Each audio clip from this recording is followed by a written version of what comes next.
This program is designed to provide general information with regards to the subject matters covered. This information is given with the understanding that neither the hosts, guests, sponsors, or station are engaged in rendering any specific and personal, medical, financial, legal, counseling, professional service, or any advice. You should seek the services of competent professionals before applying or trying any suggested ideas.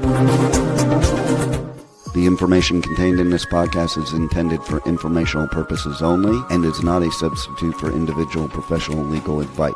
The podcast information was carefully compiled from vetted sources and references. However, R.O.S.E Resources Outreach to Safeguard the Elderly cannot guarantee that you will not fall victim to a scam. Let's talk about scams. It's the must-listen show for anyone who wants to protect themselves and their loved ones from scams. Every Tuesday at 8 a.m. Pacific Time on K4HD Radio, Joyce Petrowski, founder of R.O.S.E, and her guests will provide valuable insights and practical tips on how to recognize and protect yourself from scams. And now, here is your host, Joyce Petrowski. Welcome back, everyone. I'm your host, Joyce Petrowski, founder and board president of R.O.S.E Resources Outreach to Safeguard the Elderly.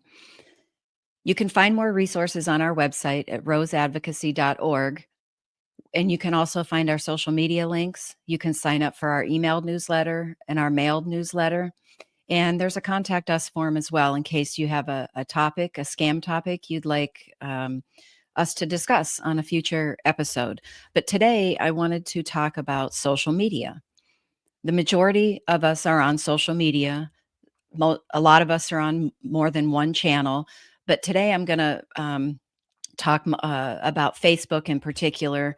I found a really great article that was published by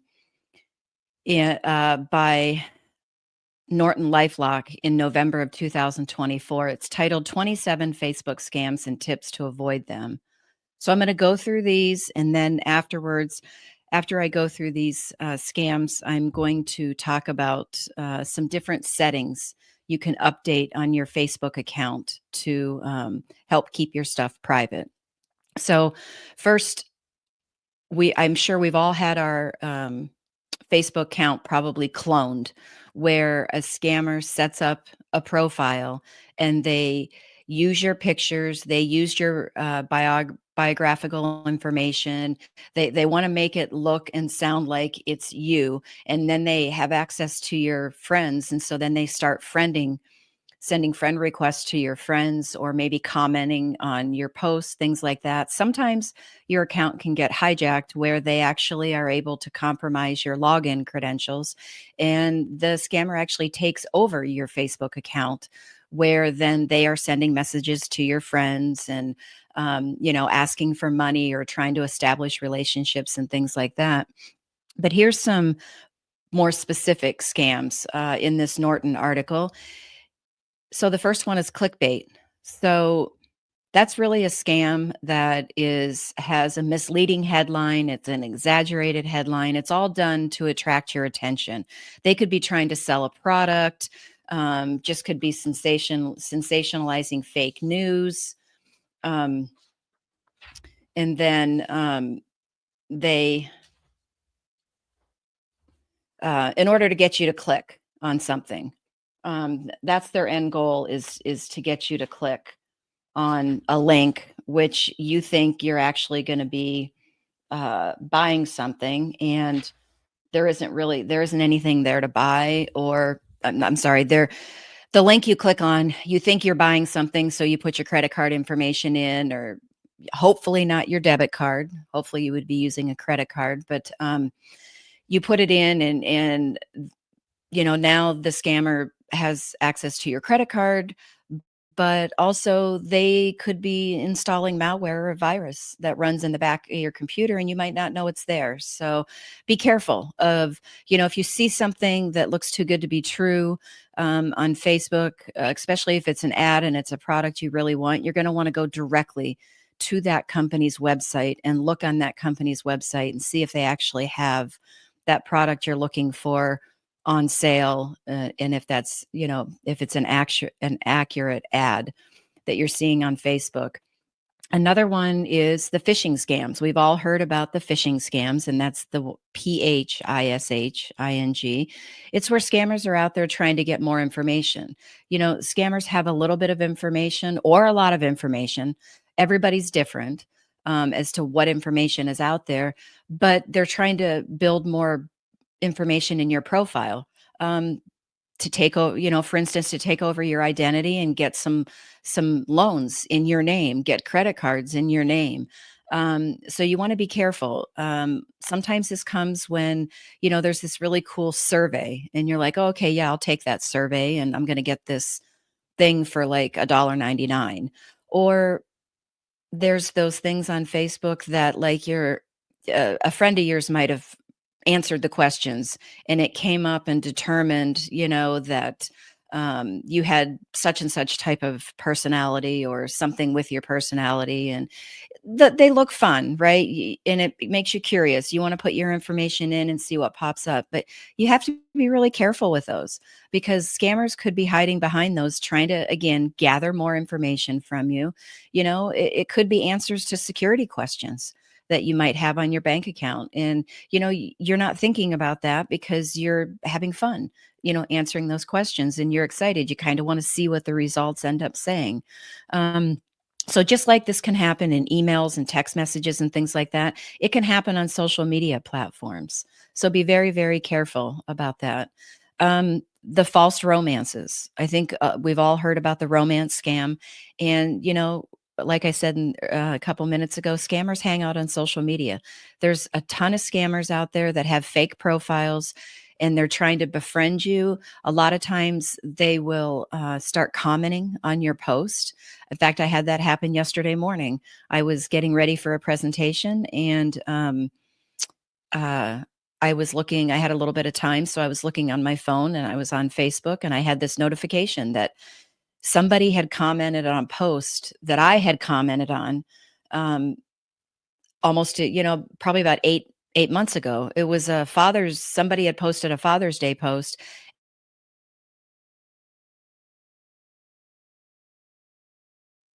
and said happy Father's Day to them. Well, then this person that I don't know comments on mine and says, "Hey, I'd like to be friends. Will you send me a friend request?" Right? No, I'm not going to send you a friend request. So I just there was no links in the comments. So I held my finger down on it, and it comes up and gives me options, and you can report junk and then delete, or you can just delete it. Sometimes they'll comment on your post, and they might go in there and saying, oh, I really love your photos, you're really pretty, and I think we could be good friends. I've tried to friend you, but it's not letting me, so will you send me a friend request? And um, it's you don't know the person, and they just reached out of the blue. No, you don't want to be friends with them.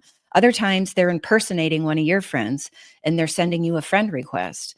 Well, that's where you look at it and go, wait a minute, I think I'm already friends with them. So you go into your profile and you go down to your friends list, and you just search your friend's name, and if it comes up, you're already friends, that's a cloned account, and you're gonna wanna let your friend know that their account's been cloned, but you're then, delete the request. You can report it to Facebook as well. We've actually reported, a handful of profiles, but Facebook has come back on all of them and said that they did not see where the profile was harmful to anybody, so they were not gonna take it down. So, not Facebook might not take the profile down, so that's why you got to be careful and protect yourself. Lots of people, when they have some devastating medical condition, in with them or with their family, they might do these GoFundMe's and different things, and they'll put them on Facebook and other social media accounts to raise money to help them with the medical costs. And while some of them out there are valid, there are some of them out there that are scammers are doing, and they are just trying to get your money, and there is no, medical, devastating medical cause out there. So you wanna be really careful. If your friend has donated money and then they're sharing it on their social media, their Facebook page, talk to your friend and say, "Do you know these people? You know, do you know them? They are real. This is actually really happening." That's your way to verify what is going on. Um, some other ones are fake listings or free listings. They're going to lure you in with the promise of obtaining goods or services at a very low cost or no cost. Um, but then inevitably, when you get through it and you think it's only been $1.99 or $5.99, there's all these other added fees that in order to get whatever it is, you have to pay all of these, added fees to it. So just be careful. Again, like I said earlier with that clickbait stuff, is you're going to want to go to the actual verified website of whatever company and make sure that they are in fact offering this discount. Um, Spoofing attacks. So that's, we talked about where someone's impersonating a trusted person or a trusted entity. So they could have cloned your friend's account and they're impersonating your friend. They go on, scammers love to impersonate bigger companies. So I'm not picking on Amazon, but I always say Amazon because the majority of us have an Amazon account and scammers know that. So they're more likely to get, their scam is more likely to hit people who actually have Amazon accounts, and then they might engage with it. So just be careful. You're going to want to go directly to your verified Amazon account and check things out with that. Lottery scams, fake prizes, fake giveaways, lottery scams, all kinds of stuff like that. If there's something on there, before you enter it, before you play it, search it in the internet search bar, put the information in there and put fraud or scam after it and see what comes up. Um, you'd be surprised at how much information's out there already online about it. Um, Kind of along the lines of the fake medical fundraisers, there's the charity and donation scams. As I tell people in the presentations, scammers never let a natural disaster go to waste in their mind. Um, so, like the hurricanes that came through last year, the fires, uh, hurricanes on the East Coast, the fires in California, the fires that were in Hawaii a couple years back, all of that stuff, they take advantage of it, and they're going to impersonate charities, or they might just come up with some fake charity name, all in the guise of trying to be that charity and trying to pull on your heartstrings to get you to donate. And one, you might not ever know that you've been scammed, but they have your credit card information. And then, pretty quickly you're going to see that there's these other fraudulent charges on your credit card account. Um, but So the best things to do with the charity and donation scams is there's two ways you can verify a charity. So you can go to irs.gov, that's irs.gov, or you can go to charitynavigator.org and just type in charity search. And when you get to that page, do not use the name of the charity, use the charity's tax identification number, because sometimes charities' names are a little bit different how they're recorded with the IRS. And we're a perfect example. So, R.O.S E, if you do it the way that's all over the website and our materials, it's capital R period, capital O period, capital S period, capital E period. Well, IRS didn't like that, so they just decided to put it in as capital R, lowercase O-S-E, but you wouldn't know that. So if you were to type the name in like we have it, it's going to say there's no such charity. But if you put in our tax identification number, which is 872478349, it's going to come up. It's going to show us we're a valid 501c3 charity with the IRS, and donations are tax deductible. It'll have a link to our website, and you might even be able to click on and get copies of previously filed tax returns. But that's your way to verify the charity.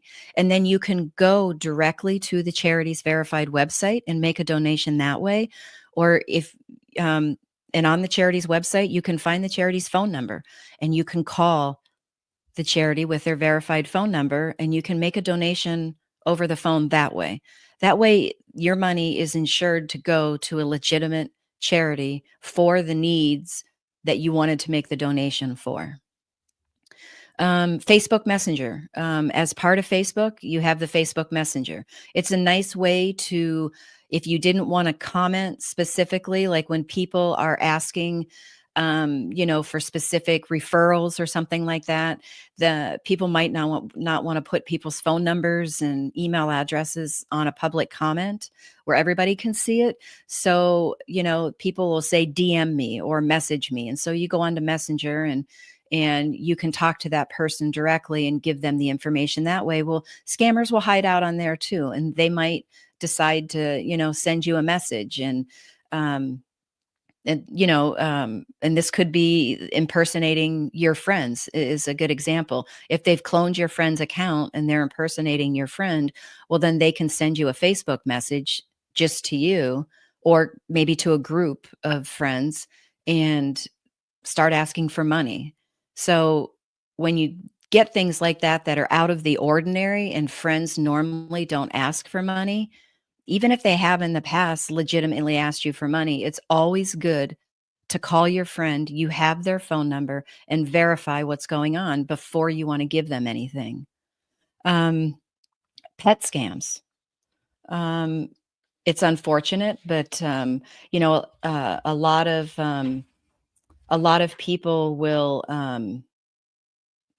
you know, uh, they uh, they breed, let's just say, dogs, for instance. They'll breed them and they'll have a litter of puppies, and they're getting them all ready with all their shots, and then they'll list them, on Facebook, the ones they have for sale and stuff like that. Well, scammers are doing the same thing, and people there's stories out there. So if you just search in the internet search bar, pet scams, well, you're going to get some stories. People are losing thousands of dollars because they're paying for the dog, the puppy, and then they come back with, well, there's some fees that the transport company is going to charge, and so now you got to pay these additional fees. And then they come back with, well, they're requiring a special crate, and so the crate is this much, and they show you a picture, and you got to buy the crate, and before you know it, you could be out $4,000 or $5,000. So if someone is advertising, puppies for sale, and it is a puppy you're interested in getting, search that name of that person or the name of their company online and find their website. And you could search them and put fraud or scam after it as well, and find out if it is somebody with a fraudulent post and stuff like that.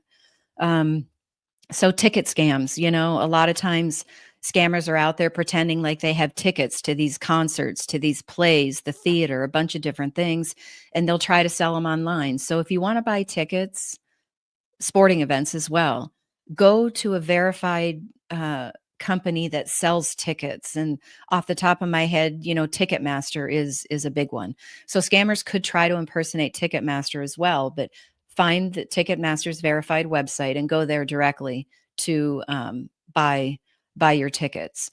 Rental scams, a lot of people that have VRBOs, or they have places that they want to rent. They might advertise them on Facebook. So you really want to be careful with that. Again, put the person's name in, and put rental scam or rental fraud and things and see if anything pops, on the internet search about it. Do your research on the person and the property that they're advertising for rent. What I had mentioned earlier about the quizzes and the surveys, you've got to be very, very careful. It's a common way scammers collect personal information on people. Inheritance scams. I see this more where you get a letter in the mail or an email saying that you have this long lost relative that passed away and you're owed this huge sum of inheritance, but you have to pay some fees first. But um, it's been on Facebook enough that Norton LifeLock included it in this article. So be aware. You could get that direct message, right? And you're just going to want to, again, put the name of the person in. Put the situation in and put fraud or scam and see what pops up. If they claim to be from an attorney's office, then search the attorney's office name and find the verified website for the attorney, or put the law firm's name in and put fraud or scam and see what populates on there. Um, there's stuff with modeling, just like with any business. This one is specifically, there's been a lot of fake modeling offers out there. You want to be very careful with those. Again, you want to research the company, and you want to make sure that whatever it is, job offer, anything you're trying to do off of Facebook, that it is a legitimate company. We talked about cloned accounts. There's also investment fraud and loan fraud. They might prey on individuals who are in need of financial assistance or looking for favorable loan terms. They might advertise the investment scam. This is along the lines of the pig butchering scam, where they talk about this investment and they show you these fake investment statements. They build that relationship with you, and they show you that they've made like 50% return. They're like the best. They make the best returns, more than anybody else has ever made. They're getting you excited. You want to make this money, and they're trying to get you to invest. And they go as far as showing you fake investment statements in your name. So if out of the blue somebody's asking you to invest in something, you need to do your research. Put the investment in and put fraud or scam and see what pops up. I talked to a gentleman last year that this happened to him, but he always researches, and he didn't know about Bitcoin or cryptocurrency. And so when he did his research, this checklist came up about a pig butchering scam. And he read down the checklist and he's like, my gosh, this lady has done all of these things on the checklist. So he knew it was a scam. So do your research. We talked about fake jobs.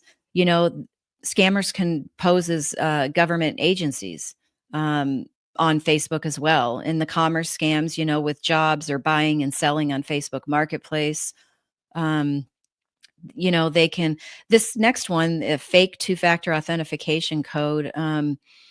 You should not give out any surprise requests you get for the two-factor authentication. We talk about this a lot. Your two-factor authentication code is personal confidential information, and you don't give it to anybody. So if you all of a sudden get it, if that's how you get them is via text, and you get a surprise text with the code and you haven't even asked for the code, just delete it, because it's someone trying to get into one of your accounts. Payment apps, again, you want to be careful when you're using those cash apps along with things on Facebook. Be very, very careful with that. If at all possible, use a credit card, or just, we'll use a credit card because they're more apt to refund fraudulent charges. You can get fake coupon codes as well. So again, if somebody's offering a coupon code, go directly to the company's verified website and make sure that that is a valid coupon code. Malware attacks, we've talked about on how just clicking on links or clicking on to take a survey or something could actually install malware. Video scams, artificial intelligence, they can make the video sound exactly like someone or look exactly like someone. So you need to be extremely careful with that. So that's the information on a bunch of different things that can happen on Facebook. But now I want to talk to you about some different ways to make your Facebook account private. So you're going to want to go into your privacy settings. And what I'm going to explain to you is based on if you're looking at your Facebook like on your laptop or a desktop or something like that, is when you get into your profile, you have your picture up in the top right corner, and you click on that because there's like a little arrow pointed down. It's going to come up with some options. One of them is going to be settings. So you're going to want to click on the settings. I think it's settings and privacy, and then click settings. And then you scroll down on the left-hand side, and there'll be a section that says audience and visibility. And there's many different options when you get to audience and visibility.